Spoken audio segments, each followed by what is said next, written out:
حضرت عمر فاروق رضی اللہ تعالیٰ عنہ کا عدل و انصاف اور سختی اپنی مثال آپ تھی۔ ان کی خلافت کا دور ایسا تھا جس میں قانون سب کے لیے برابر تھا، چاہے کوئی عام شہری ہو یا کوئی معزز صحابی۔ حضرت عمر رضی اللہ تعالیٰ عنہ نے بعض موقع پر کوڑے بھی مارے، لیکن یہ سزا ہمیشہ عدل و اصلاح اور شریعت کی روشنی میں دی جاتی تھی۔ چند مشہور واقعات درج ذیل ہیں۔ نمبر 1، اپنے بیٹے کو سزا دینا۔ حضرت عمر رضی اللہ تعالیٰ عنہ کا بیٹا عبد الرحمن بن عمر جب شراب نوشی کے جرم میں ملوث پایا گیا تو حضرت عمر رضی اللہ تعالیٰ عنہ نے خود اس پر شرعی حد 80 کوڑے کا نفاذ کروایا۔ یہ واقعہ ان کے عدل کی بڑی مثال ہے کہ اپنے بیٹے کو بھی معاف نہیں کیا۔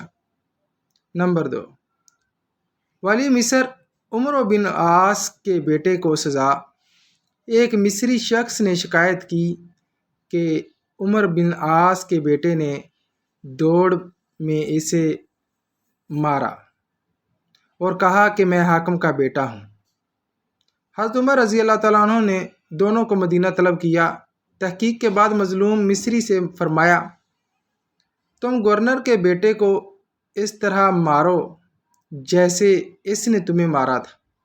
پھر حضرت عمر رضی اللہ تعالیٰ عنہ نے فرمایا، لوگوں کو کب سے غلام بنا لیا جبکہ ان کی ماؤں نے انہیں آزاد جنا۔ نمبر 3، خود پر کوڑے پڑوانا۔